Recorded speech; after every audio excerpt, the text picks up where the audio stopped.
let's go ahead and call this meeting to order at 7:01. Will staff please call the roll? Maria Ryan, Here. Stacy Gloss, Here. Morgan Johnston, Here. Beth Mashesky, Here. Todd Rusk, Here. Andrew Stump, Here. Stephen Wald.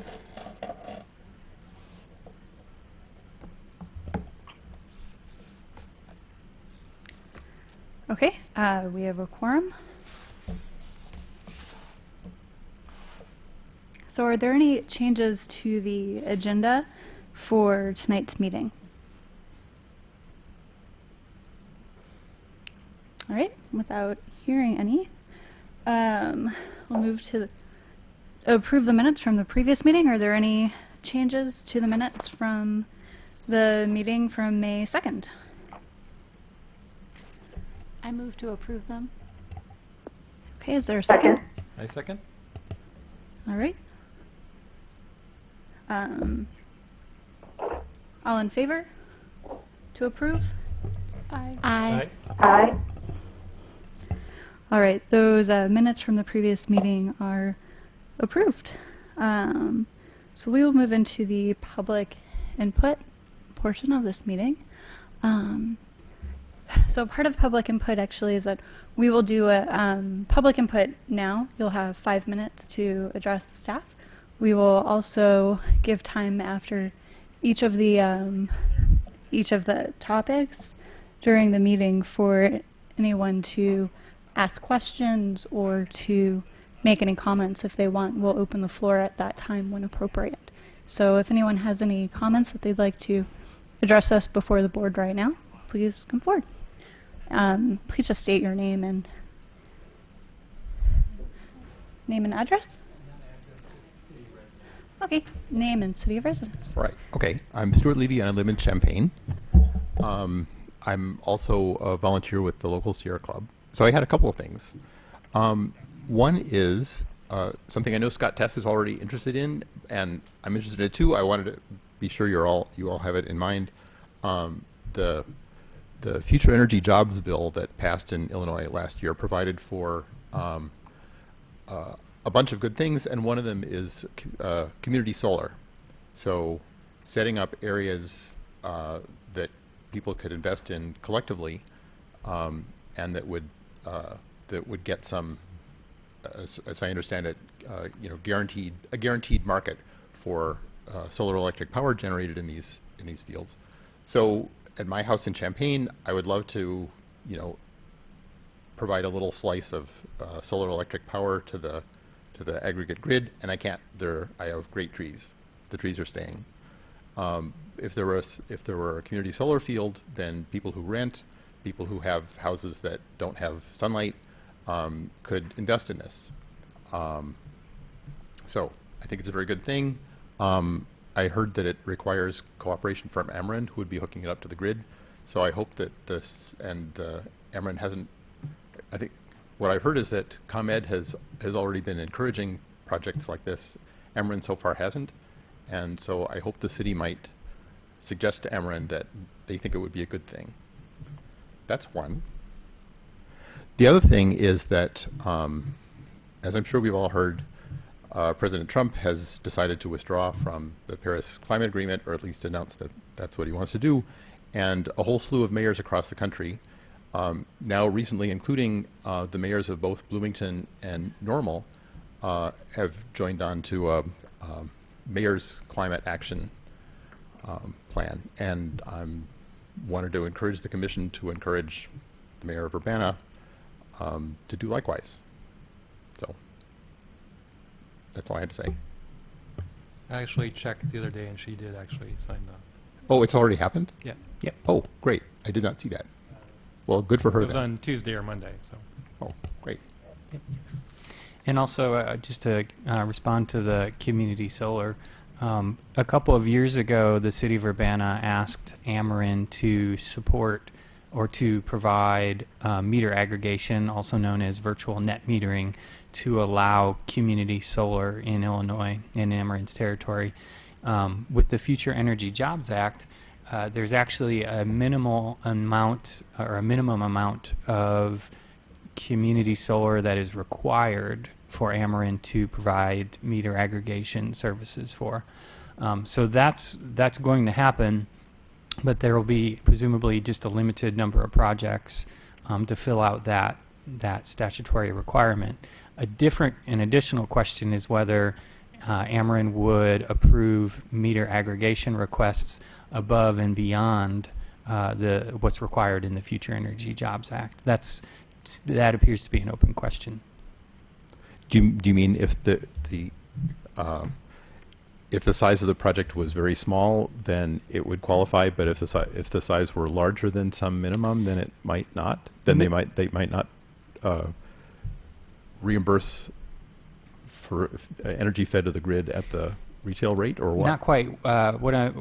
The Future Energy Jobs Act requires a certain total amount of capacity within Ameren's territory that they have to provide meter aggregation services for. Oh, okay. So if all of that is met, and let's say all of that required capacity is met in other communities, the open question is whether, if there was still a market for additional above and beyond community solar in our area, would Ameren choose to provide meter aggregation services for a community solar project that was above and beyond what's required for the entire territory? I see. Thank you. One more thing. The Champaign County Sustainability Network, CCNet, has already arranged the July summer tour, is actually at the Ameren TAC, and I think it's Technology Application Center in the U of I Research Park. There's a small wind turbine by Neal Street that's on Ameren property. Oh, I see. And I've seen that, yeah. and they have, so on July 13, I don't know if you get the CCNet emails, so we can get you connected with it's a monthly sustainability advocate networking group that do basically lunches about sustainability topics for our county. And so July 13th at noon, there's a tour for sustainability advocates in our county with Ameren. So I'd encourage you to see if you could attend and others could attend and talk to some of the Ameren people face to face, and we could show our support for that. Ah, okay. Thank you. This is another idea. Yeah, because they're testing a backup system, I guess. That's what they're generating excess electricity as a backup. A microgrid. A microgrid, yeah. Okay. But the point would be it's a chance to talk to Ameren. That's rather right. than, okay, yeah. Yeah. Cool. Thank you. I also see this as like a way to outreach to the community to kind of describe what solar is and how it works, and maybe some like educational panels, and maybe Sierra Club could help fundraise for that if, this thing gets put in. Could help fundraise for? For the educational aspect of the solar park. Like the community. Oh, okay. Yeah. A solar park that doesn't exist yet, but that we hope. Yeah. Okay. It's like an abstract future idea. Okay. All right, Stuart, thank you so much for your comments. I had a little bit. Oh, sure. So I'm interested in the two provisions. Well, I think that Scott, you kind of detailed. So one is this a threshold minimum, or basically meeting some requirement for a minimum level of project implementation. So if that is already enabled, I don't know if there are other projects in play, but it might be interesting. So we have a context here locally right now with the solar, the solar initiative, and I just kind of wonder if we have enough of a network and a discussion going right now where we might be able to stitch together a loose commitment of demand. If something was possible, kind of like how like UC2B, you know, they're going out looking for, you know, tentative subscriptions, and if they get enough tentative subscriptions, then, you know, they'll lay wire in a you know, in a neighborhood or a street or something. And so I wonder if we might have a similar approach, and if we can stitch together, you know, a tentative interest in you know, investing in some kind of community solar, and, you know, we could take that whole package and talk to Ameren. You know, if we have a big thing, you know, that might be a good entry point for conversation with them. I don't know if they have things up their sleeve already, but just a thought. I mean, my understanding of the bill that passed last year is that the Illinois Power Agency, which does these electricity purchases, has basically a set aside. Some of the money that's flowing to the Illinois Power Agency is supposed to be dedicated to community solar, if I understood the bill right. So there's already an existing demand, like, so it's just a matter of Ameren. I think this is the picture of Ameren. So the Illinois Power Agency can say yes to a local solar project, but it needs the cooperation of Ameren to hook them into the grid so that the power can actually go somewhere.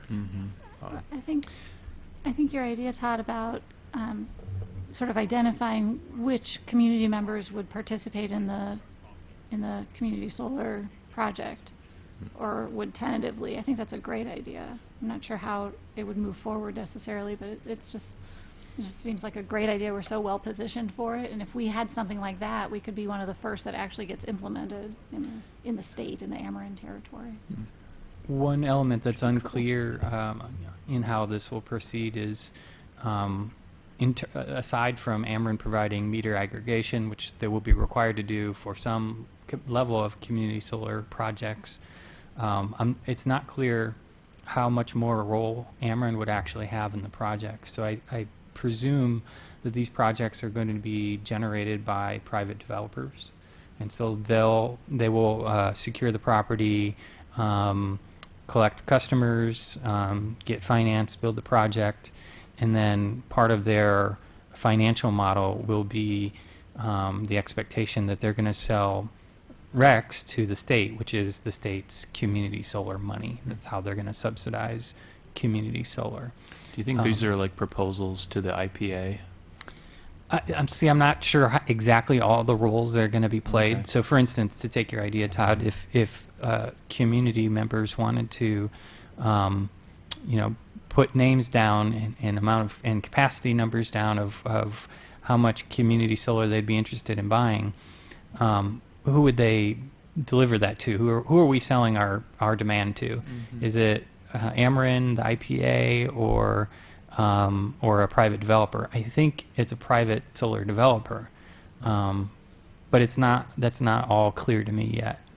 There is in fact one solar developer who is already meeting with folks in the community, talking about community solar with an eye towards putting a project together. So that's making me think that a lot of this is going to be dependent on solar developers driving a project, and then I presume bidding into an SREC auction that is specific for community solar. Okay.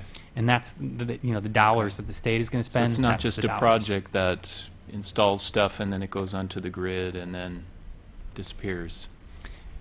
Well, not in a certain sense it is, in a certain sense it Yeah. isn't. Well, It is the- going to have real community Uh-huh. solar subscribers Uh-huh. if they want to take advantage of the specific community solar RECs, Right. the subsidy that's available specifically for community Okay, solar. and where the market is that SREC auction. Is that right? That's one revenue stream for a community Mhm. solar project. The other revenue stream is going to be the subscribers. And then Ameren's playing the role of, data manager, putting the consumption data and the production data onto an individual's bill where it's net metered. Okay. So rulemaking is going on right now. I think it's going to be maybe another year before this sort of shapes up a little more. Hard to say. Mm-hmm. So wouldn't it be advantageous for people that want to get involved to find a solar installer? That's one. Yeah, that's And one way then of. it goes of- through a solar installer to.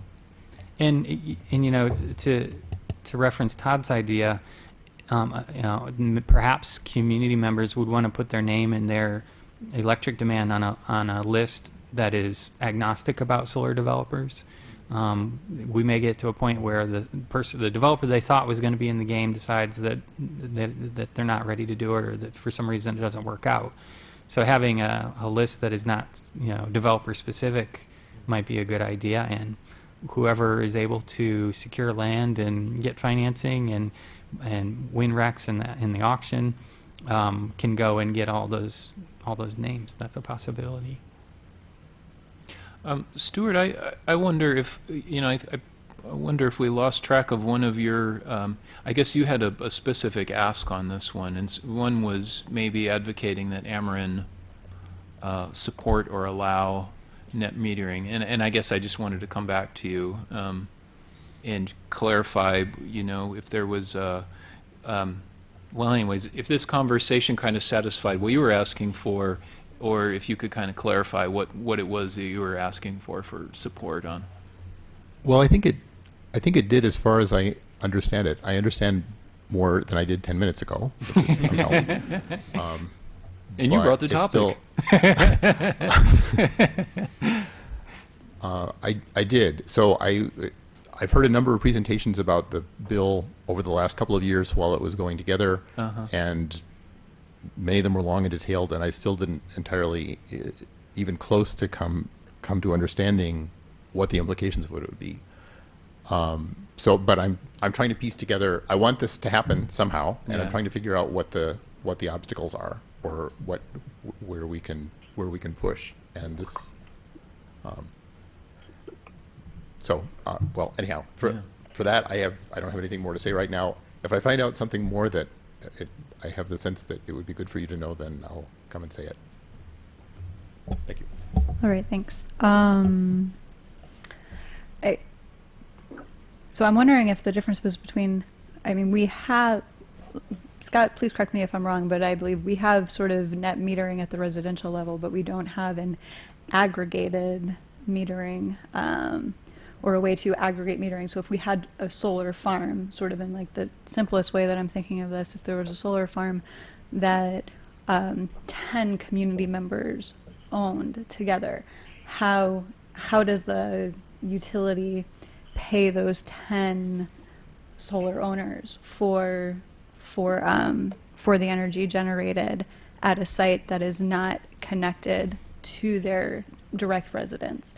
And so what I think maybe what Stuart was asking for was that, you know, encouraging Ameren to create a process by which there can be a clear application process for having a community group that has joined together to purchase solar to grid tie into the Ameren system, and then for those members of that group purchase to be paid by Ameren, or for it to be managed by a third party. But my understanding right now is that there is no even application process to get that through, and this is where I really like your idea as well, Todd, to test it. Why not test it? Why not bring together some sort of project and say, here it is. This is what we want to do in this town, and in a way sort of push the issue a little bit to say it's in Ameren's court now to actually design the application system that we need for this project to work in our community, and to work with us and to serve as a model for other communities, maybe in the, you know, central and southern Illinois and the Ameren territories. Is that about? Yep. Cool. Before we leave the topic, I feel like maybe like an actionable before the July 13th tour is maybe the sustainability groups in Champaign-Urbana would like to do like a public interest survey just to find out if people in Champaign-Urbana are even interested in this kind of thing.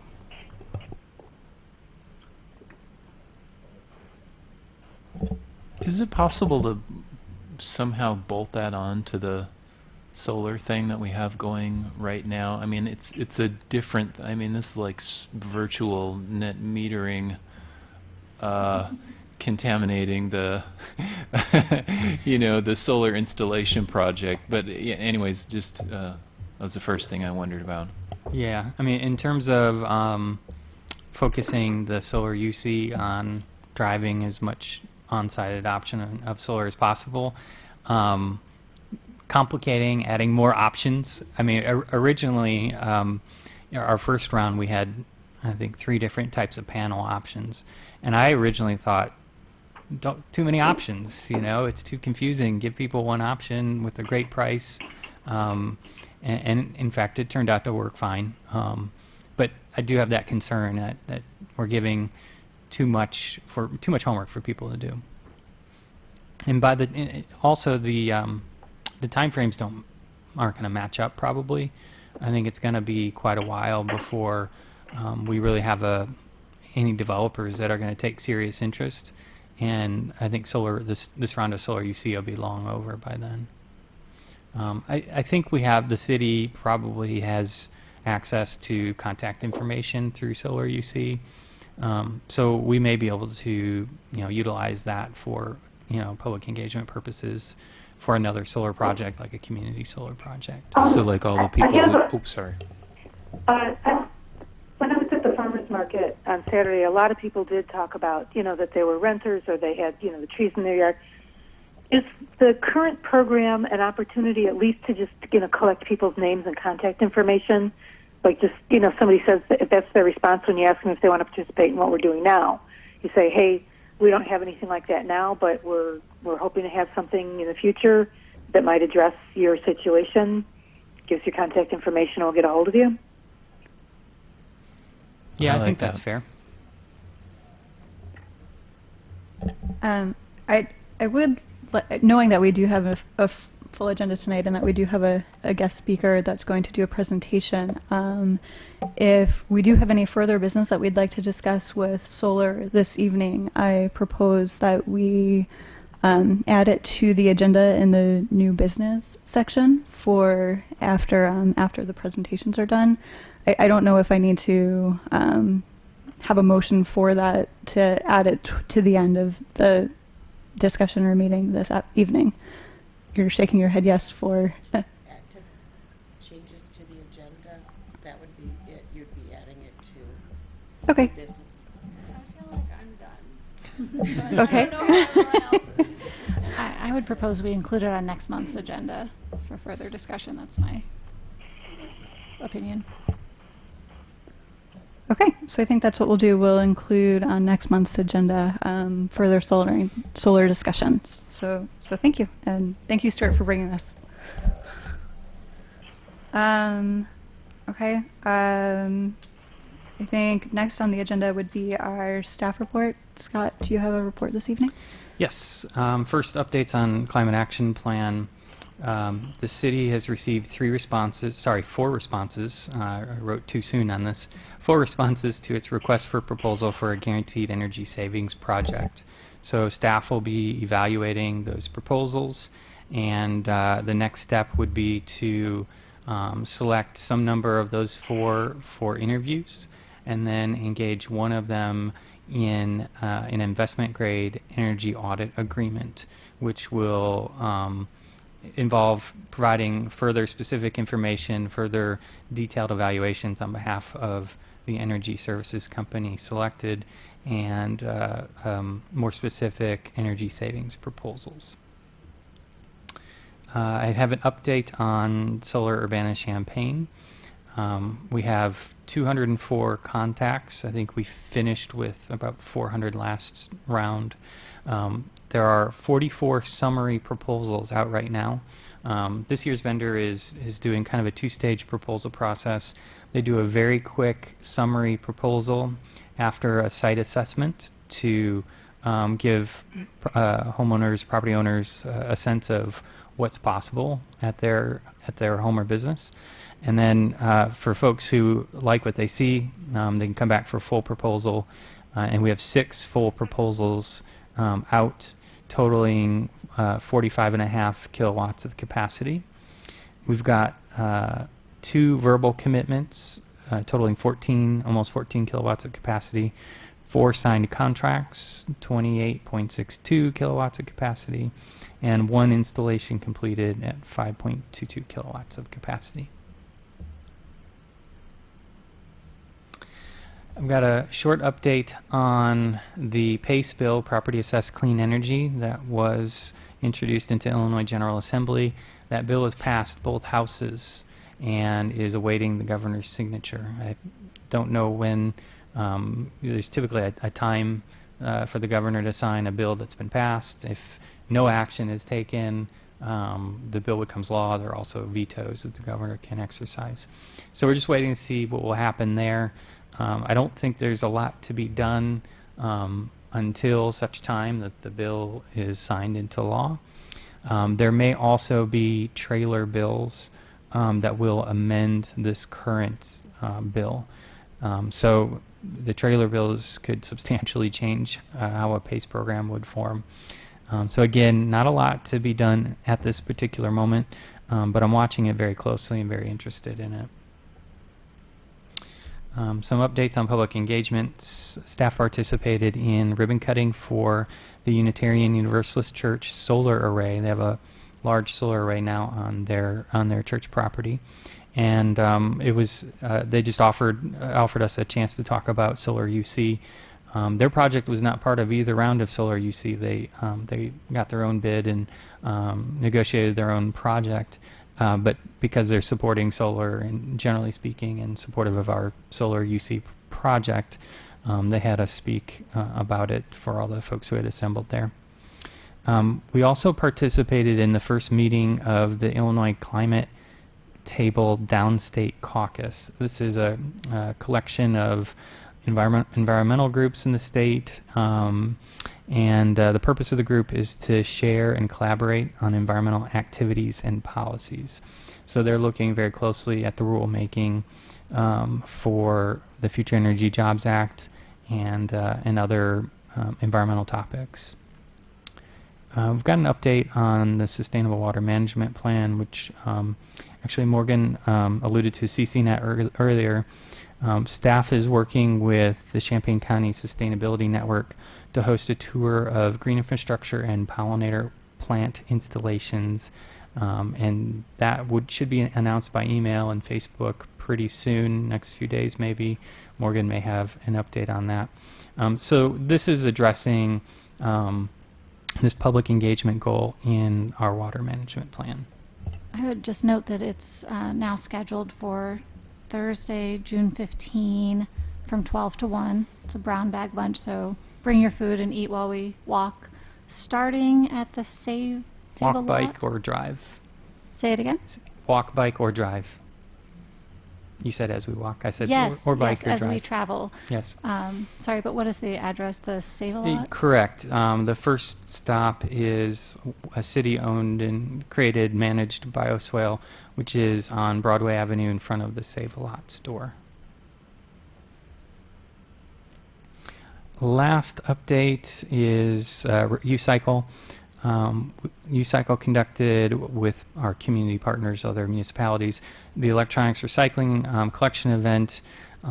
They served almost 1,000 residents. We don't have all the details. We don't have the report in from the vendor yet, but we'll have that, I presume, by the next SAC meeting. U-Cycle staff has also been working with the Illinois Product Stewardship Council to support fixes in the state's electronics recycling law. That also was passed and is awaiting governor's action. That bill would extend the current program whereby electronics manufacturers have a certain amount of weight that they need to pay to recycle throughout the state each year. That program would extend for another year. And then in 2019, the program, the recycling regime, and electronics recycling regime in Illinois would change. It would be based on population and convenience.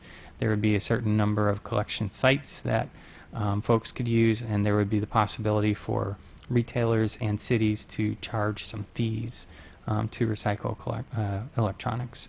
So we think on the whole this is expanding opportunities for recycling, and it is an improvement on the status quo. Our next meeting would be July 11th at 7 p.m. in the executive conference room.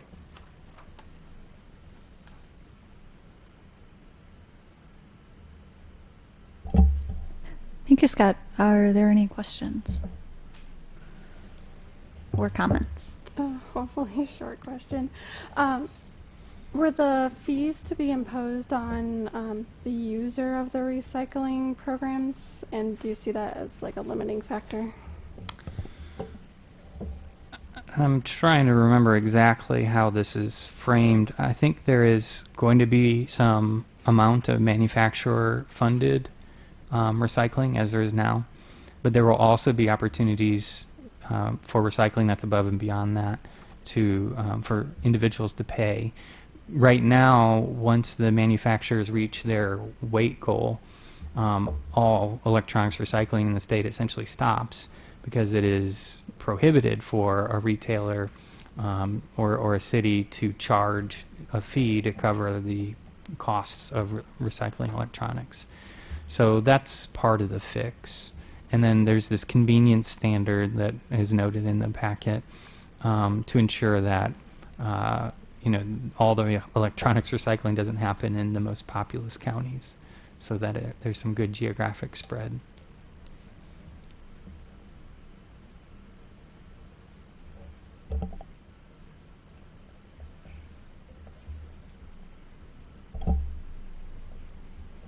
Great. Should we move to the capital improvement plan presentation?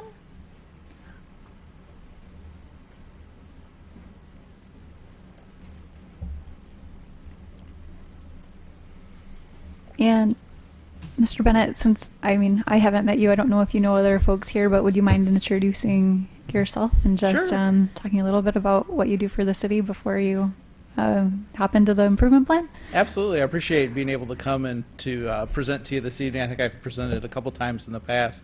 I think the last one I was here maybe for a presentation on was the sidewalk inventory system that the Regional Planning Commission had done. I don't know if that's correct or not, but it's the last time I remember being here. I'm Brad Bennett. I'm Assistant City Engineer for the City of Urbana. I work in the Public Works Department. Give you a little bit about the engineering division. So the division is part of the department. We take care of obviously all the engineering needs for the city. There's 2 assistant city engineers. I'm the assistant city engineer over what they call drainage and development. So the sanitary sewer system, the storm sewer system, along with any development and right-of-way stuff are kind of under my area of jurisdiction. And then Craig Schonkweiler is the other assistant city engineer, and he's primarily over transportation infrastructure. So, obviously we work very closely together. I think we have about 12 people in the engineering division. I've been with the division, this will be my 13th year here in about a week. So I've got plenty of experience, and it seems weird after 13 years to call me an old timer, but I guess I'm an old timer since there aren't too many people that have been around as long or longer than myself. So that's a little background about myself. What I'm here to talk to you tonight is what we call the Capital Improvement Plan. We abbreviate it, we call it the CIP, because as engineers we love to abbreviate everything. So for you, if you're not familiar, this was something that was on council's agenda last night. They actually passed it, so we have the 2017 capital improvement plan was adopted. And typically it's adopted before the budget, but I'll go through. Scott had given me a list of kind of questions that you had about the capital improvement plan, and hopefully those are all covered in this presentation. If not, feel free to ask questions, or if you have additional questions, let me know. But hopefully I'll cover everything that you guys had questions that he sent to me in advance. So to give you a little bit of background about the capital improvement plan, it's a planning document for infrastructure. They started the research for it back in the 80s, and this seems like an incredibly long time period to do research, but it took them 8 years to compile all the information about the city's infrastructure to come up with the first capital improvement plan, which was adopted in 1988. It is actually required per city ordinance. Back in 87, 88, they actually adopted a city ordinance, which is part of the city codes that requires an annual capital improvement plan, to be prepared by the Public Works Department and then approved by the city council. Currently, we use a 5-year planning period. A number of years ago, we used a 10-year planning window. That just seemed to be way too long. There's too much uncertainty in funding and infrastructure condition. When we found really when you get past a 5-year window, it's just speculative guessing. And there were so many changes when you got beyond that 5-year window that it wasn't worth really coming up with a plan. So we feel pretty comfortable with the 5-year plan, and things, depending on funding levels and obviously the condition of the infrastructure, we're able to adhere to that 5-year plan. And just to point out, so the capital improvement plan, it is a plan. It is not the budget. The actual budget that authorizes the expenditures of funds for the capital improvements, that is a separate process. Now, the capital improvement plan we use to generate the budget, so the numbers match up as far as what's in the capital improvement plan. But remember, the budget is an annual process, so all the budget has programmed in it is the capital improvement expenditures, for 2017-18, whereas our capital improvement plan projects expenditures all the way out to fiscal year 21-22.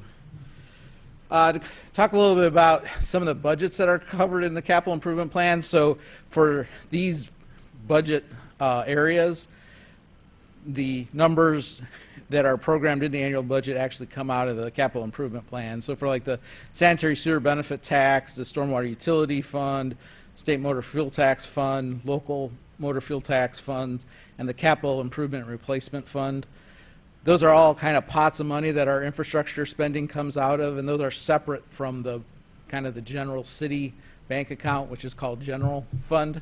So these are kind of separate pots of money, and how that money is expended out of those funds comes directly here from the capital improvement plan. So we do have some capital improvement projects that are funded out of other budgets that the entire budget for those program areas is not included in the capital improvement plan. And some examples of this are like the TIF funds. So if we might do a major capital improvement project using TIF funds, for example, like the Boneyard Creek Improvement Project, the Airport Road reconstruction now. Those are projects that are funded out of TIF, but there's a lot of other expenditures out of TIF besides those major capital improvements. So we report and project what those expenses are, but we don't include the entire budget for the TIF program because it obviously covers things that are beyond capital improvements. We do get some community development block grant funds. That's federal funds that go through the community development department that we can use for infrastructure improvements in certain targeted areas. And that's, once again, so those capital improvement funds are just part of their overall expenditure. And then the same thing for the motor vehicle parking system. So the care of the city parking lots and the parking meters and all that stuff. There's a separate pot of money that the revenues go in and expenses come out of for that. And we do take some capital improvement as far as resurfacing the lots and stuff out of that. But obviously that's not the totality of the budget. So some of the challenges that we have when addressing the capital improvement plan, obviously aging infrastructure. Some of our infrastructure here is over 100 years old. Nothing lasts forever. Pipe in the ground or pavement on the ground is no different than the roof over your house. Everything has a life. It wears out or needs, preservative treatments to keep it going.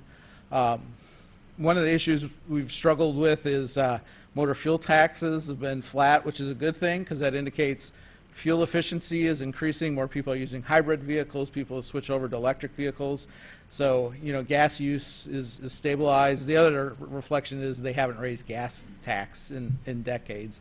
And obviously our revenues aren't increasing, but our expenses are. The cost of concrete, the cost of asphalt, the cost of labor for the to put that material down has constantly gone up. So we actually have less money to work with when it comes to our infrastructure than we did when I started 13 years ago.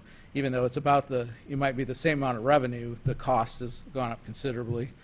Increased regulations, between the American with Disabilities Act, between the new stormwater regulations. These are what they call unfunded mandates. So they require the city to do new things related to public infrastructure, but we don't get any, increased revenues, from the federal or state government to address that. So, and I'm not saying that, those mandates aren't good. I mean, obviously we want to have clean, water, and we want to accommodate everybody to use our sidewalk system and our street system, but it does raise the cost impact on us for doing projects. And then finally, we're fiscally constrained.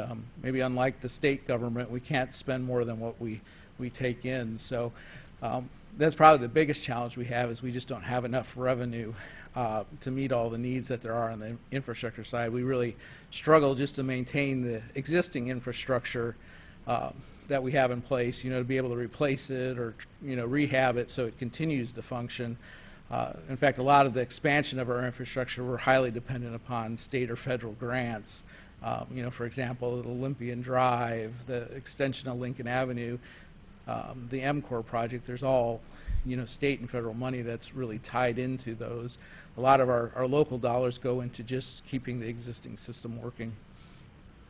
So some of the different things that are included in the capital improvement plan. So we have the sanitary sewer utility fund. This is funded by a sanitary sewer benefit tax that everyone that has a water meter associated with their property pays this. It's on your sanitary district bills, and it funds the operation and maintenance activities, which are like the sewer cleaning and televising, the rehabilitation and replacement projects. We have some reimbursement programs that are popular with local residents. So if you have a problem with your lateral, it breaks under the city street or sidewalk, we have a reimbursement program to, reduce the cost of that pavement replacement. If you have a basement backup, we have a program to put in a pump system to eliminate future basement backups for you. And we have some programs to pay for the conversion of people that are served by private sewer lines, to convert those over to public sewer lines, so we, the city, maintain them. And then we are putting away some money for future expansion of the sanitary sewer system. Obviously, as the city grows outward, those areas aren't served by the current sewer system, so the system will need to be extended. The hope is to recover those costs as the areas build out, but usually there's a certain amount of seed money that has to be put in for infrastructure extensions that you don't recover till the actual development is built. Next fund is the Stormwater Utility Fund. This is funded by the Stormwater Utility Fee. This is based on impervious area for a property. Though for single-family residential units, it's a flat fee. The sanitary sewer benefit tax, that's actually based on your water usage, hence related to your water meter. So this also funds operation and maintenance activities. Once again, we clean and televise the pipes. It also pays for rehab and replacement, fixing the pipes, replacing the manholes when they break. It also pays for our green infrastructure incentive programs, public education, all the MS4, which is Municipal Separate Storm Sewer System, permit compliance programs. We do our erosion control inspections, our detention basin inspections. And finally, it pays for some other programs, such as the mosquito abatement and some of our bridge maintenance costs. Next one I'd like to talk about is our state motor fuel tax. And this we get about $1 million. I guess I can go back on these real quick and give you an idea. So we currently collect a little over like 1.2, 1.3 million in revenues through the sanitary sewer fee. The stormwater utility fund, that generates about, I think, 1.5 million. The state motor fuel tax, I think, is about $1 million. And that's obviously funded by the statewide tax. And we're currently using that to fund resurfacing and reconstruction of streets, traffic signals, and bridges.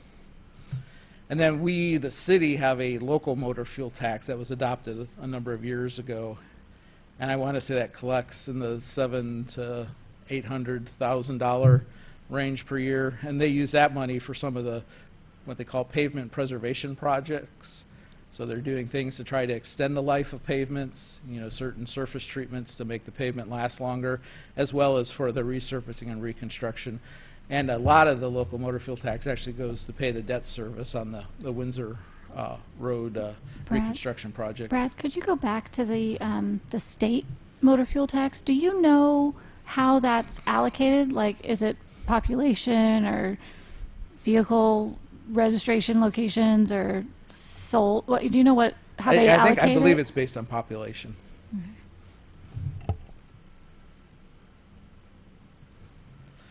And then the final fund is the capital replacement and improvement fund. So this is actually funded by general funds. So this is city revenues that are transferred into the special fund to pay for infrastructure. And this funds kind of all the things that aren't covered by those other special budget areas. So this would cover bike infrastructure and sidewalk infrastructure. It covers, some miscellaneous pavement preservation and patching projects. It would cover street lighting projects if we're going to do those. And it also pays for facility improvements. So like when the chiller breaks on the HVAC system here at City Hall, that's, how the replacement of that is funded. I will point out that the capital replacement and improvement fund has actually been decreasing as far as the amount of revenues. We've been very fortunate with the adoption of the stormwater utility fee and the local motor fuel tax. So even though we had a reduction in the capital replacement and improvement funds, by getting additional revenues as part of those, we've been able to maintain our current infrastructure level. But we actually receive less money through the capital replacement and improvement fund now than when I started back 13 years ago. Just to give you an idea. So obviously, the budget has to balance, and one of the ways of balancing it is to reduce your infrastructure expenditures. We're hopeful in the future as we make fiscal reforms that maybe that level will come back up.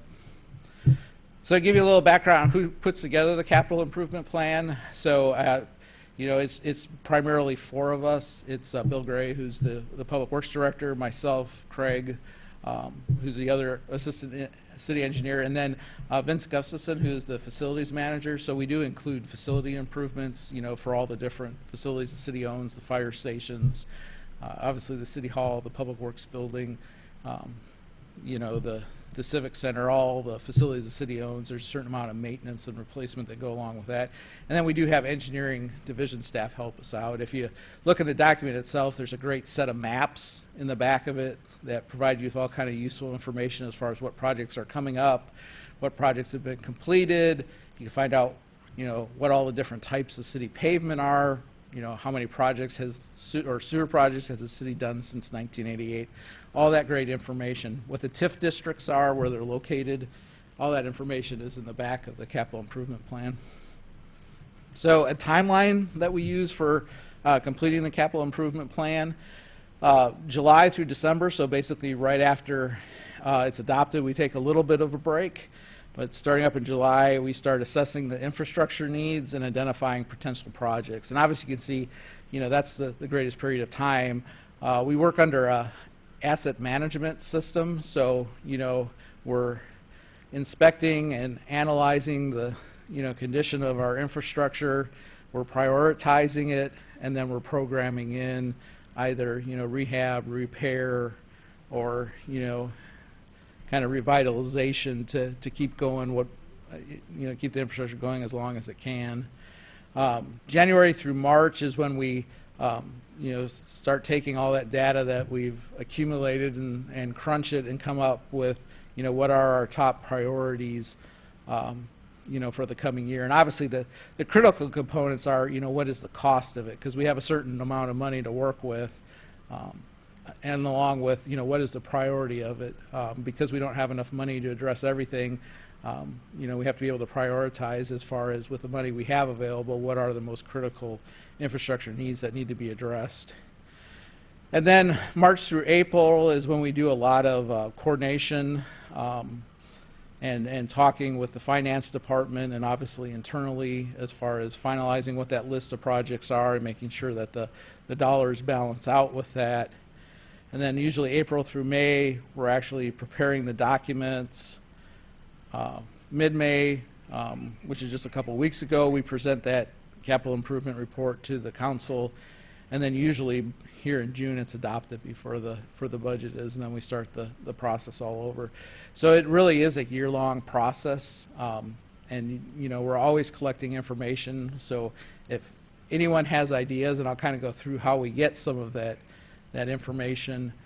So you know, if anyone has any ideas, we're glad to take that throughout the year. And usually when we get into that January through March period is when we start taking a look at what all our infrastructure demands and requests are, and trying to figure out, you know, what we can do with the money that we have available. So I'm going to run through some of the projects that we recently completed and some of the projects we have coming up in the capital improvement. So these are recently completed projects. You'll see on all these there's a dollar amount listed, and then in parentheses that's what's funding it. So for this first one, for the oil and chip street maintenance, that $190,000 cost of that was funded out of the local motor fuel tax. So in Urbana we have 4 types of pavement. We've got asphalt, brick, concrete, and oil and chip. Fortunately, we don't have any dirt roads, so we're not Dukes of Hazzard. But because we do have oil and chip streets, they do require to be resealed about every 3 to 5 years. So this was, you know, for this year, these streets that are currently oil and chip, you know, were, you know, resealed in order to, you know, preserve and maintain them so they continue to function. Hi, Brad. Yeah. Question on the oil and chip. Is there any additional regulatory exposure with those through the, you know, stormwater management, or is it just, you know, same as all the other kinds of road surfaces? Really, there isn't any current regulations regarding. I know we internally have been looking at what materials are used, you know, for preservative treatments or seal coats on pavements, you know, to try to reduce the environmental impact of those. I can't really go into the specifics. That'd probably be more of a question for Craig, or I don't know if Scott might know some more specifics. Craig, I certainly could say more about it, but I don't think there's any particular environmental regulations that are outside of normal, you know, business practices for this type of activity. There is I think there's legislation introduced to the General Assembly regarding coal tar-based sealants, but I don't believe we use such a product, so it wouldn't affect us. I think that might be for private use. It's typically not necessarily smaller for scale. not necessarily for public roadways. Right, correct. And it's often for people resealing their own driveways. It's more of a consumer level product. But don't those, typically the oil and chip doesn't have curb and gutter, so they mostly just go into ground swales and like ditches? Well, I mean, some of them do. A lot of them have roadside ditches. And then they also did a hot asphalt, you know, resurfacing project in 2016 as well, and you can see the streets identified in that picture. So that's typically they're taking off the top 2 to 3 inches of asphalt material and placing new material over that. They typically recycle, you know, what they remove back into the asphalt mix, but that, you know, adds usually 10 to 12 years of life to the pavement. They also did some full depth concrete patching. You see it was, you know, over $500,000 here, primarily on 3 streets, Florida, Philo, and Race. So these are kind of spot repairs where the pavement is failed. This was just some additional areas that they did after they completed the first project. So you can see, I mean, you're removing the pavement, completely removing the pavement, you know, down to the subgrade. You know, setting up new reinforcing and then pouring the concrete pavement back. And then we also do sewer repairs, replacement, and rehab. We do the old-fashioned excavation, you know, where we have pipes that collapse. Really, we try to do as many repairs as we can with trenchless technology.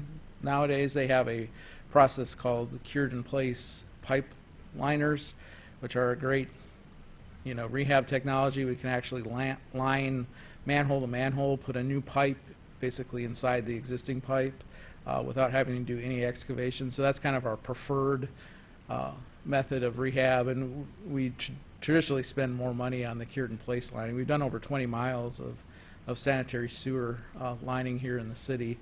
But like I said, we still run into situations where because of rip balls or just the pipe collapses to the point you can't use the trenchless technology, we do have to go out with the backhoe and dig those up and fix those.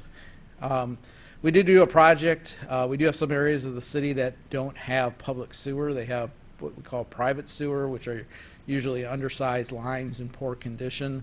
What this was the public infrastructure wasn't built when the area was developed, probably as a cost savings measure, and we typically have problems in those areas, and obviously we want to get public infrastructure to those areas. So this was along Springfield Avenue, over by McCullough Street, over by the Phillips Rec Center. So we knew there was a new apartment, or several new apartment buildings proposed on the north side of Springfield there. We wanted to try to get the sanitary sewer in before those were built, because we anticipated with the condition of the existing private sewer in the area that we were going to have problems if those new apartments were built. This was a project we did to help out a homeowners association. This is a detention basin. This is off of Florida Avenue.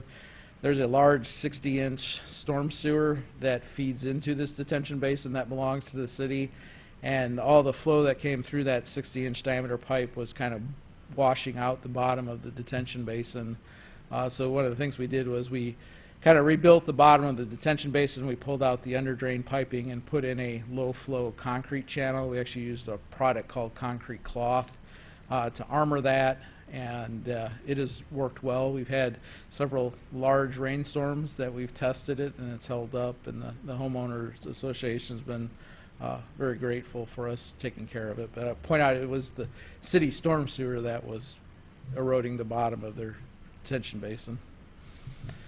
And then this is another kind of unique project. This is one that we partnered with the Park District on. So this is the sediment forebay, which is kind of on the north side of Crystal Lake Park. There's a 54-inch city storm sewer that feeds into this.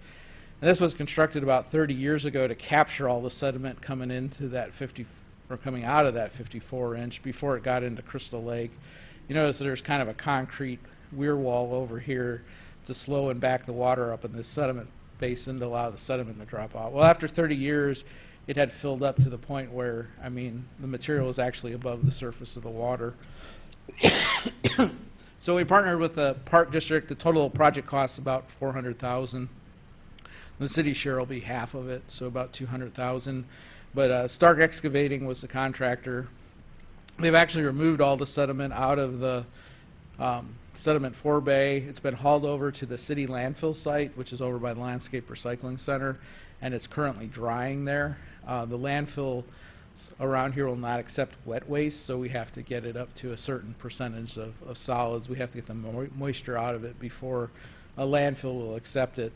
They did some testing initially on the sediment before they started removal, and it's contaminated with polyaromatic hydrocarbons, which is kind of a reflection that most of the sediment is actually kind of unraveled concrete pavement or our asphalt pavement. You know, it's kind of the spalled material off our paved areas that are upstream of it. So their thought was, you know, they'll have to take it to a landfill to dispose of it because it is contaminated with this material. But we're going to allow it to dry on the landfill surface, and they're going to retest it. If it falls below the action levels for the PACs, or PAHs, I'm sorry, we'll be able to use the material on our landfill cap out there at the landfill. If not, it'll have to be disposed of in a landfill. Excuse me. This is a project we did. It's an 8-foot wide sidewalk on the east side of Cunningham Avenue from Kenyon Road going south down to Perkins Road. And we also did a 5-foot sidewalk on the west side of it. And then in the future, next year, IDOT will actually be extending this. They're going to go with a 10-foot wide path that'll go all the way up to Neapolitan Way up by the auto dealerships. But we're excited for that. This was actually $260,000 funded out of TIF. We did do some bridge repairs. We had some sidewalk and curb for the Lincoln and Goodwin Avenue bridges that were kind of in poor shape. So using stormwater utility funds. We fixed those. We also did some concrete sidewalk repairs. You can see these are the areas we did it. Interestingly, on the concrete sidewalk repairs, a lot of our repairs are based on the on accommodation requests. So per the American with Disability Act, if someone makes a request to have a sidewalk ramp removed, we're obligated to do that. That has to be our highest priority for any infrastructure repairs. So actually a lot of our sidewalk budget was utilized in addressing accommodation requests this year. And I mentioned we do have some facility stuff. So the chiller, which is vital for the air conditioning of this building in the summer, had a premature despise last year. So it was $108,000 to replace that unit, and that came out of that capital replacement improvement fund. You know, this building is old, as well as the Public Works building. Some of the flooring materials have seen better days, so those had to be replaced. And we had some roof restorations at the Public Works facility and a couple of the fire stations. So, you know, these are fairly significant expenses, and in the past these have kind of been unbudgeted expenses. And as these facilities age, we anticipate, you know, we're going to continue to have these kind of high-level expenses. So some projects that are in progress, we've got the Olympian Drive, and, well, that's complete, but we have the connection from Lincoln Avenue to Olympian Drive, which is ongoing. They're working on that every day. We're going to do some resurfacing just south of there, so starting at the new, where the new pavement picks up all the way down to south of Killarney. $1.4 million in state motor fuel tax can be spent on that. And then a huge project is the MCOR project, which the first phase is going to be from Wright Street to Busey Avenue. And this is $9 million. A lot of it's funded through the Tiger Grant, which is a federal grant, and then the local funding comes from the Mass Transit District, the university, and the city state motor fuel tax. So this is a complete reconstruction of that street, along with some improvements that should really benefit both biking and pedestrian travel in that corridor. So we're really excited about that project. And then I'm sure everyone that drives this to get to this meeting or to get to downtown Urbana will appreciate this one, and that's the Vine Street resurfacing. That's extremely rough stretch of pavement coming into the city, and that is slated to occur this year. So $400,000 from local motor fuel tax to resurface that. I mentioned this earlier. There's the Airport Road reconstruction. You know, this is from Cunningham Avenue to Willow Avenue. That's $2.7 million. That's using some of the TIF funds as well as some state funds, the economic development funds, and TARP, which is a truck access fund. Most of the funds are coming from the IDOT EDP, which is based on some of the job growth that Frasca will be providing as part of that project. And then, like I mentioned, we do storm sewer cleaning and televising, so we have $150,000 budgeted out of stormwater utility fee. For the sanitary sewer system, we have our own crews and equipment that do that, but for the storm sewers, we actually contract that out. And this is an exciting one. We're doing a pedestrian master plan, so this is something I'm working with the BPAC commission on and committee on. So we've got $45,000 programmed to do that. The Champaign Regional Planning Commission is doing that for us. So this is a picture of them doing the public input meetings. They did, I think, 7 or 8 here recently, and this one was out at the farmers market. So they're trying to collect survey data on people's pedestrian walking patterns and what their destinations are. We're also going to do some bicycle wayfinding. Once again, that'll be something that the Regional Planning Commission helps us with. We've got $30,000 budgeted for that out of the Capital Replacement Improvement Fund. We've been doing some brick sidewalk repair. You can see a list of locations. These are all spot repairs. We'd love to do an entire block of brick sidewalk, but it is really cost prohibitive. So what we're doing is going out and patching in areas where generally the trees have heaved the pavers and created trip hazards. Also some areas where we've just lost the bricks. They've disappeared either into the ground or have grown legs and walked away or something. But so we're trying to get caught up on that. One of the challenges we have with the brick sidewalks is just finding the bricks. We don't have a lot in inventory. In fact, one of the first things we did was take up the brick sidewalk just north of this building, which was grassed over, where that new development's going to eventually go, and actually use that as a source to replace any lost bricks that we needed to make up when we were doing these brick sidewalk repairs. And then we're doing a street lighting program down in the University District. This is a $500,000 project, and it's actually funded out of the motor vehicle parking system funds. So they're calling the streets linear parking lots and being able to use some of that money they collect off the parking meters on those streets to pay for the lighting. These are old, what they call circuit lighting. I mean, they're incredibly dangerous and hazardous to work on, as well as they're so old we can't buy parts for them anymore. They have to try to cannibalize off, existing fixtures and poles. So these will all be taken down and replaced with nice new LED lighting, which obviously will be very energy efficient, and we're hopeful that it'll be a lot less operation intensive on it. The guys out there now spend a lot of trying to keep the lighting system running based on its age and issues that they have with it now. And then this is kind of a fun project. So this is at Broadway and Water Street, right next to the Civic Center. There's kind of was a tired, old, out-of-date mini park there. When we did the Boneyard Creek improvement projects, we kind of revitalized the Broadway Avenue corridor there. So this is kind of, I would say, kind of like the last stage of the Boneyard Creek project to bring that mini park up, kind of to modern design standards and look. So our arbor manager, Bruce Cubberley, has got some great landscape architecture skills, and he's come up with this plan, and we're using in-house staff to build this. So by the end of the summer, this should be done, and we think it'll be a nice new attraction there on the corner of Broadway and Water. And then there's some improvements, some facility improvements planned at the fire station number 1. They're looking at doing some bathroom remodeling and repairs. Looking ahead, projects plan coming up. There'll be Lincoln Avenue resurfacing from Green to University. That's over $1 million, state motor fuel tax.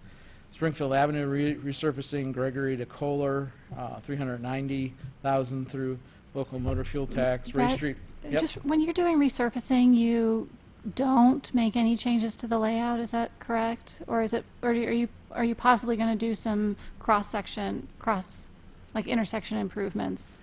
I was thinking about the Lincoln section where there's all these, Well, I know Lincoln how and Maine, cross. I think they're going to try to do something with the crossing there, yes. Included, thanks. So, yeah, generally resurfacing, they're not changing the curb, anything outside the curb line. But, as far as, like striping and stuff, it is possible to change that or add medians, or protected medians or something like that. Generally, when you get to reconstruction, then you're talking about actually changing the alignment or the width of the street. Ray Street, they're going to do resurfacing from Washington Avenue to California. Cunningham Avenue, I mentioned this earlier, that's that IDOT path from Kenyon Road all the way up to Neapolitan Way. You can see in that picture there's actually a goat path from people that walk on the east side of Cunningham there. That's kind of a dangerous situation. There's a couple of manufactured home parks up north of the interstate, and people like to walk down Cunningham to get to the businesses there south of the interstate. And really, it isn't a very safe situation. They're either forced to walk in the road or they have to, walk in that grassed area. So we're excited to have this improvement. This should really increase the safety and encourage people to walk or bike from areas north of the interstate down the Cunningham Avenue corridor. So in this one, IDOT's actually paying for 80% of the expense. I mentioned the importance of federal and state grants on extending out our infrastructure. So we, the city, only have to come up with 20%, which we're using TIF funds for because it's in the TIF district. So our share is about 185,000.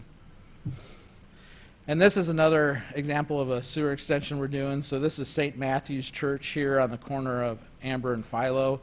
Right now there's no public sewer, which is what the green lines are that are adjacent. So they have a pipe that comes out of their building that actually crosses Philo Road, goes through between two people's houses, and then connects into the public sewer. And they've been having problems with this line. There's been backups and slow draining issues for the church. So we're actually looking at extending, you know, a sanitary sewer line, which we're speculating will probably be here on the north side of Amber Lane to come over, that they can then run their pipe down to and have a connection to.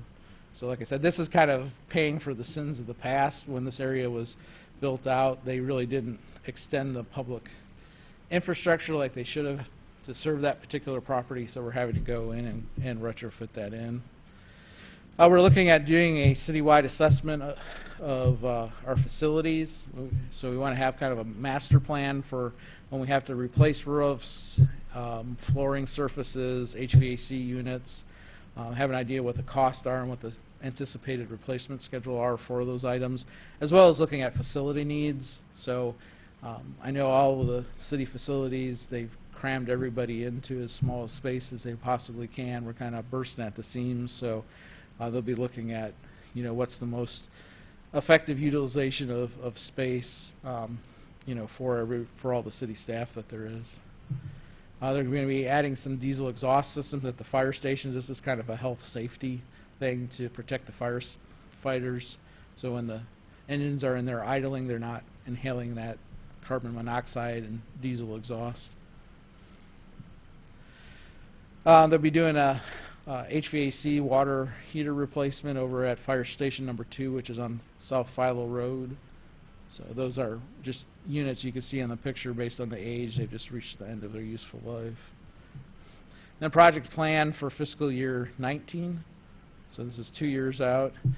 It'll be the second phase of MCOR, which will go between Busey to Race on Green Street. That one's projected at $3 million. You notice on this one there is no Tiger or federal funding. So that's all kind of being used up on that first phase between Wright Street and Busey, and this will be where the local share is applied. So the MTD, the university funds, and the city state motor fuel tax will be paying for that phase too. We'll be doing Vine Street resurfacing south of Washington Street to California. That's $400,000. That'll come out of the state motor fuel tax. Fairlawn Drive rehab, Vine Street to Anderson, a little over $500,000 coming out of state motor fuel tax. And then something I'm personally very excited about is the stormwater master plan. Our last stormwater master plan dates back to 1980. It was done by Greeley and Hansen. Obviously, a lot of engineering practices have changed since 1980. I don't think green infrastructure existed back in 1980. So we'll be excited to actually have a new stormwater master plan for the city that'll obviously help us with, you know, areas of flooding, but also focus on water quality, which is something that the 1980 stormwater master plan didn't look in at all. It only looked kind of on the quantitative or the flooding side of it. So we'll be excited to move forward with that. We're projecting $250,000 for the cost of preparing it. It will be a comprehensive plan, and that will be funded out of the stormwater utility. And as I mentioned... Brad, what was that picture? Oh. There's a lot of water, but... What, the building in the background is the old Gill Athletic Building. So this is on Vine Street, just north of the viaduct there. So it's, you know, it's that area that floods out. So the way the storm sewers are configured, the viaduct is actually lower than the Boneyard Creek when it reaches a certain water elevation. So the storm sewer will actually start to surcharge water out of the manholes that are located along that west side of Vine Street. So what you're seeing there is there's a manhole kind of up where my arrow is, and when the water level gets high enough in the Boneyard Creek, it can't go into the Boneyard Creek, so it just literally starts backing up till it starts coming out of the manholes, and then it runs down Vine Street into the viaduct. And that's really the reason that the viaduct floods is the storm sewer can't get into the Boneyard Creek. So we have taken measures to reduce the severity and duration of this from when I started. We used to have terrible problems when I started. We put a giant check valve in that line on the west side of the street, so I think that's a 30-inch storm sewer pipe. So there's actually a check valve in there that closes when the water level gets up too high in the Boneyard Creek, and it keeps the Boneyard Creek from feeding down the storm sewer and flooding out the viaduct. So when the check valve's in the closed position, all the water that's supposed to be going to Boneyard Creek, it does still come out the manhole, but it's a lot less than all the water coming out of the Boneyard Creek out of the manhole. And we did rehab the pump station there and improved it, and I think we've reduced the number of times that that floods and the duration, primarily from putting that big check valve in. And then I mentioned we don't have enough money for all the projects that we do. So every year we present a list, and these are actually in the capital improvement plan report. But these are all the projects that we've identified that are potential needs out there that we currently have no funding to do and are not included in any of our project planning due to the lack of funding. So you see, I mean, there's quite an extensive list. It includes both transportation projects, street lighting projects, sewer type projects. The list goes on and on. I guess I can talk a little bit too about how we identify and prioritize, the projects that are in the report. I would encourage you, if you have a chance to, this is a paper copy of the report, but the electronic copy should be posted on the Public Works website this week now that it's been approved. So I'd encourage you, if you have a chance, to look through it. But as I mentioned, kind of starting in July, going all the way through this winter, we do an assessment of the infrastructure. So for example, on streets, Craig and his staff do a street rating, and those ratings are actually included in the capital improvement report. So they essentially score every street based on its condition and what its function is. Obviously a collector or arterial street, which has a lot higher volume of traffic, should rate higher than a local street, which might have a lot lower volume on it. So they come up with a numeric scoring, and that's how they prioritize, the transportation spending on it. So you notice a lot of the projects we were showing you have a tendency to be for higher volume street. You're seeing Vine Street, Lincoln Avenue, Washington Street. Well, you have to prioritize your money towards your most, critical streets, which are going to be your collector and arterials. They're designed for, moving people around the city as quickly as possible. And our businesses and government institutions and stuff are real dependent upon that traffic flow and that street network. So that's kind of how it works with the prioritization of the street. On the sewer side of it, we do go out and do the televising. So we're looking at the condition. We also of the pipes. We also receive complaints anytime we get a backup. We go out and figure out what the cause of it was. If it's infrastructure related, it'll get programmed into our repair list and our repair budget. So on the sewer side of it, it's primarily through going out and doing our televising, combination of report complaints, as well as coordinating with our staff that are actually cleaning the pipes as well. They'll note and observe a lot of problems for us.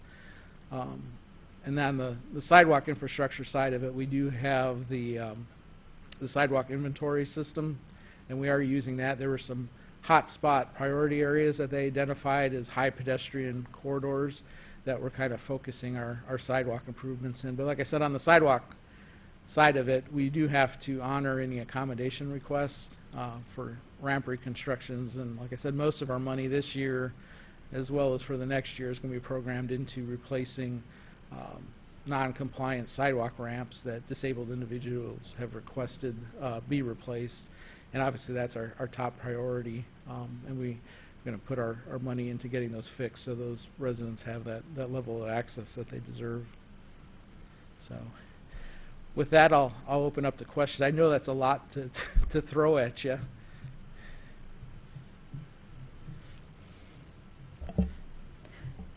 Since it's kind of like one of the last things that you were mentioning was that some of the budget was or quite a bit of it is going to those sort of emergency replacements of the sidewalk ramps for accessibility. Mm-hmm.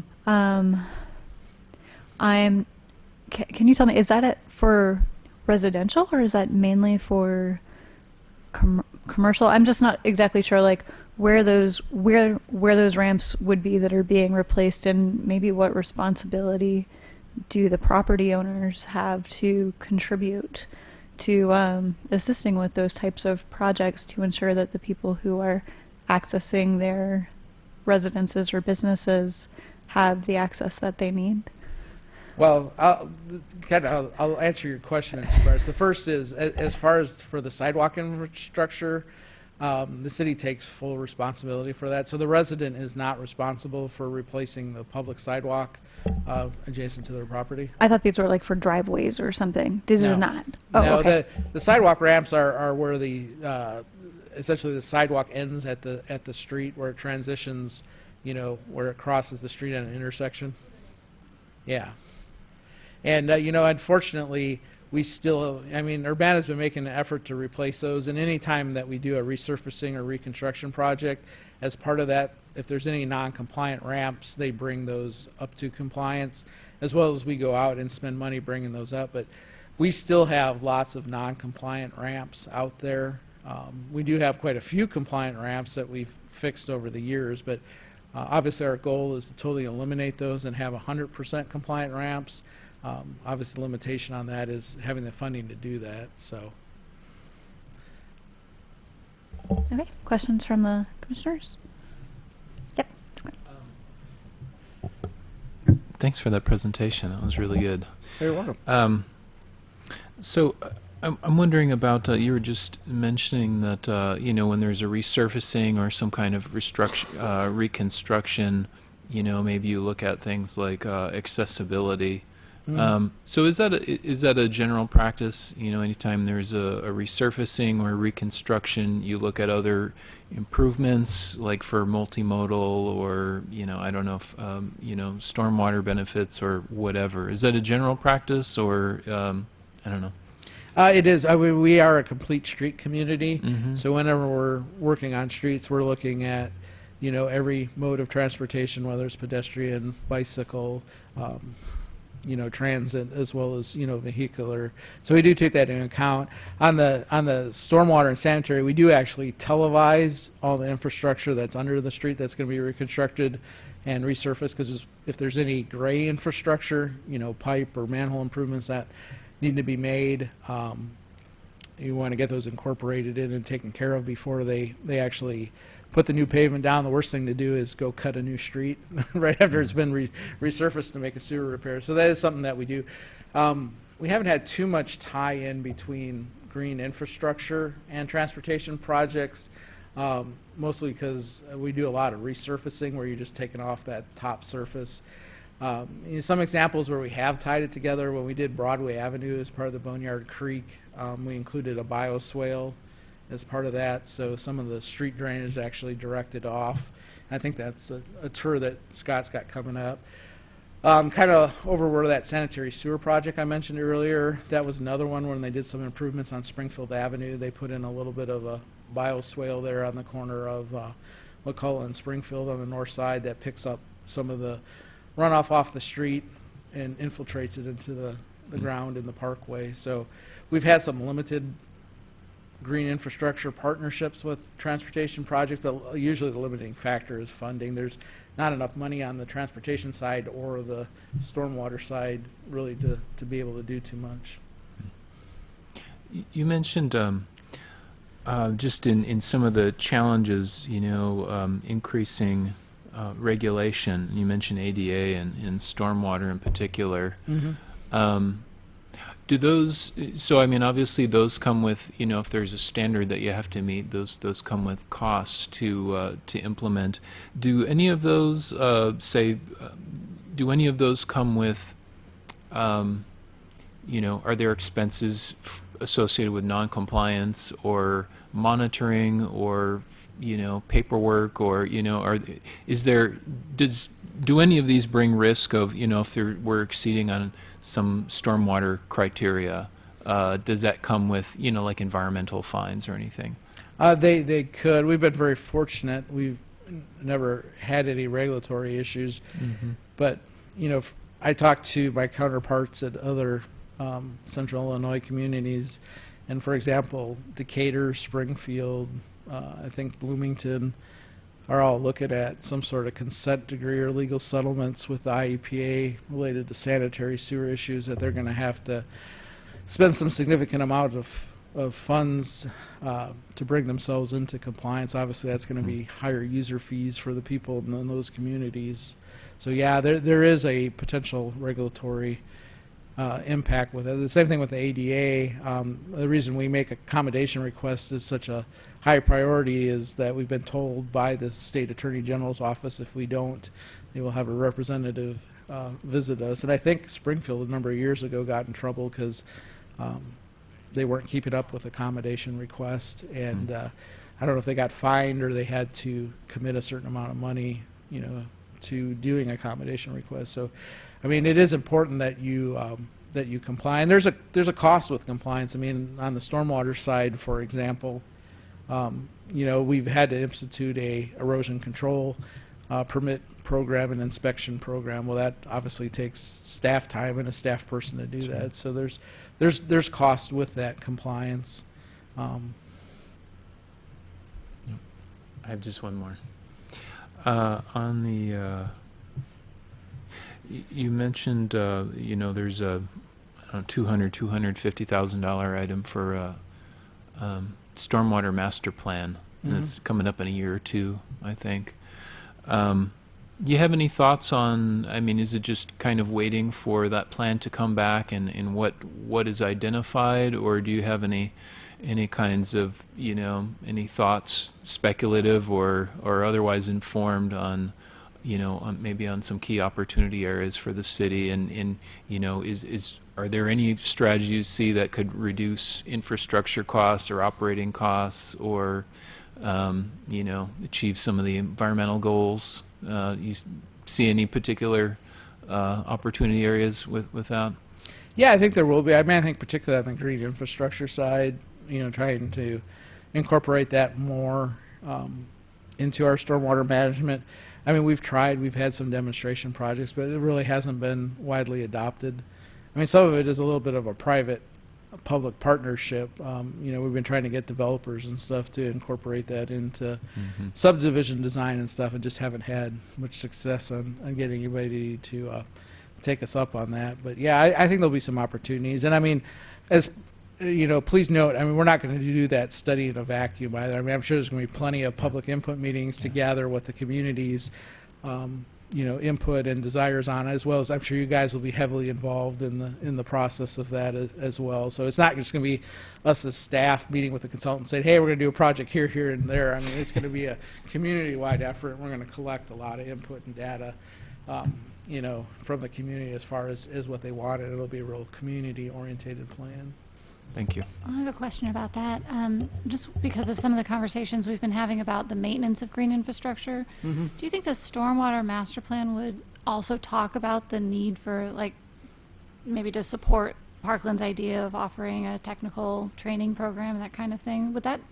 Do you envision that would be part of the stormwater master plan? Well, I think that'll be a key component of the Okay. green infrastructure, because you're exactly right. The maintenance is kind of the daunting challenge with it, because it's a lot different than the maintenance that we're programmed to do now. I mentioned we do storm sewer cleaning and televising, so we have specific equipment to that. Our crews are trained to do that. Well, that's a lot different than being able to go out and weed a bioswale and know, you know, what a purple coneflower is versus a, you know, sedge seed plant. So it's going to be kind of a fundamental shift, though. I'm confident that Urbana is on the leading edge or cusp of that because of Bruce Cubberly and his staff. They do some amazing stuff with landscape maintenance. I'm sure you've all seen it around here. So, I mean, Bruce is a great resource and has really provided a, you know, great leadership on when it comes to designing native, you know, vegetation systems, as well as being able to properly, you know, operate and maintain them.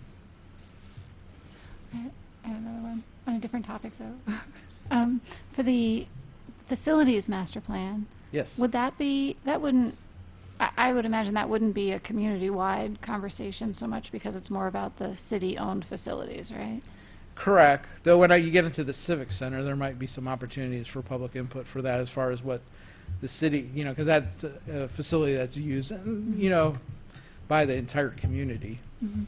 And I guess I'm just wondering what the sort of key goals would you incorporate, the climate action plan goals about energy conservation, water conservation, and I'm sure renewables? Would I'm that be sure Vince part would of be that glad to facility? include you guys in that process.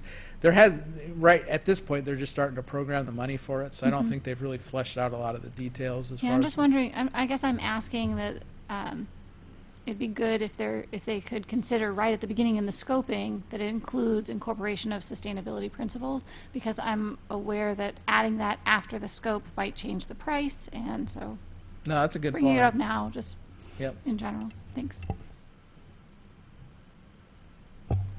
I was going to speak to some funding ideas. Okay. I know that infrastructure isn't like the most exciting thing to fund, but I was thinking that maybe like a donor program could be set up. You could maybe package ideas like for like what happens when you donate to you, then like what tax incentives do businesses get from around Urbana, or people have like their own special interests. So like maybe for accessibility compliance, people might be excited to fund those things. So and then I'm not sure if we covered this, but possibly like a student internship program could be funded that could take on some minor responsibilities of staff, that then staff would have time to do other things. Yeah, those are all good ideas. We actually do some of that already. And this year, just in the engineering division, we have 2 interns. They're both from the University of Illinois. One works on the transportation side, the other works for us in drainage and development. So they're both contributing to our staff's effort. And I think there are actually a couple ways that people can donate for infrastructure. I think through the Arbor Division, they have a program where, if you want to get a street tree in front of your home, you can cost share with the city, and that gets an accelerated planning schedule for you as far as getting that tree in place. And I know on the sidewalk side, if you really want the sidewalk replaced in front of your home, and like I said, we only have a certain number of dollars a year to spend on infrastructure improvements. If you're willing to cost share, say 50% of the replacement cost, the city will accelerate the prioritization of your sidewalk repair if you're willing to contribute, towards that effort. So we do have some stuff in place. I'll point out in Champaign, they're fortunate to have Jimmy John's founder actually pay for the cost of a couple of street improvement projects there. Unfortunately, we haven't had the same level of participation over here, but we would be glad to take people's money and apply it towards infrastructure improvements if they've got it. I was also thinking that businesses could use their participation in funding infrastructure as like a marketing tool. So if they had like a little sticker or something that they could put in their business window that says like, I Heart Urbana infrastructure or something exciting like that.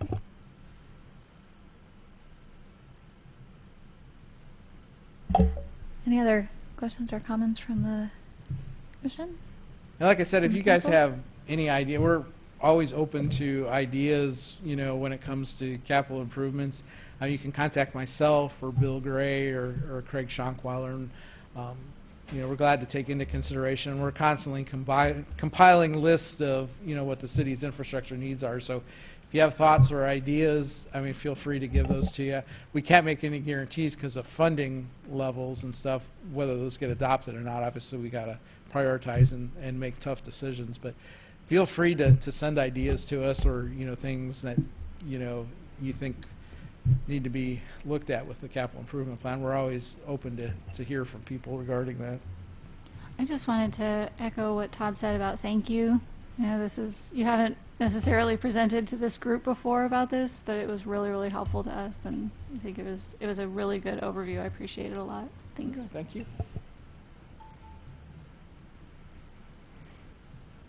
I said, we'll have to come back and give you guys a separate presentation when we get a little further along in that pedestrian master plan, because I'm sure you'll be interested in that. Thanks. Thank you very much.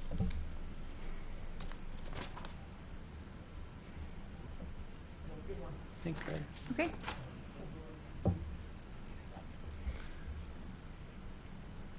Okay. Any continuing business from last meeting? Nope. Any new business this evening? All right. Announcements? I had a couple of announcements in the agenda. Some presentations that have been done at City Council are recorded and posted online. Also wanted to mention that folks, I think it's the entomology department at the University of Illinois, are doing another Bee Blitz this year. It's part of National Pollinator Week. It'll be June 17th at 10 a.m. to 5 p.m. and there's a link to their announcement online.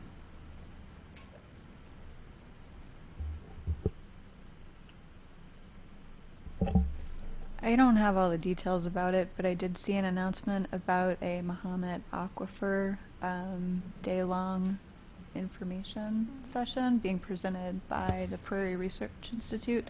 Does anyone have more information about that? Yes, it's June 28th, and it's a whole day discussion on the aquifer. So the morning is presentations, the afternoon is a kind of a workshop type atmosphere. So I guess it's on, I'm not sure where it's advertised, probably on the PRI, on the Prairie Research page, and RSVP by June 14th.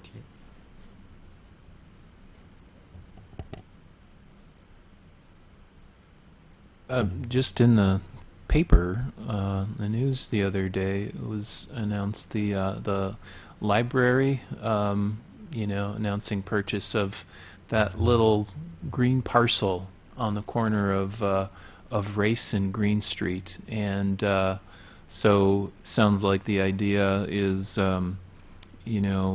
gateway to, kind of a gateway to the city and a landscaped area, and anyways, looks like a potential little piece of green infrastructure and beauty.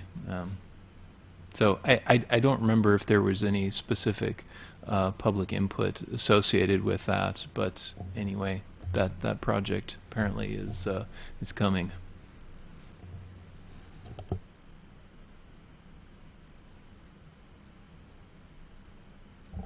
Is there anything else before closing? Hi, this is Maria. I just wanted to say how much I've really enjoyed serving on the commission and that I'm really going to miss being part of it. You're a great group. I really have been impressed by the knowledge and dedication of people who are attracted to this commission, and so I trust that tradition will continue. Anyway, I'm going to miss seeing you the Tuesday a month, and hope we'll stay in touch. Maria, thank you so much for your long tenure on the commission. Really appreciate your leadership and everything you've done with this commission and with the city in terms of sustainability. Yeah, Maria, thank you. It's been great, and I hope you're in the audience every month.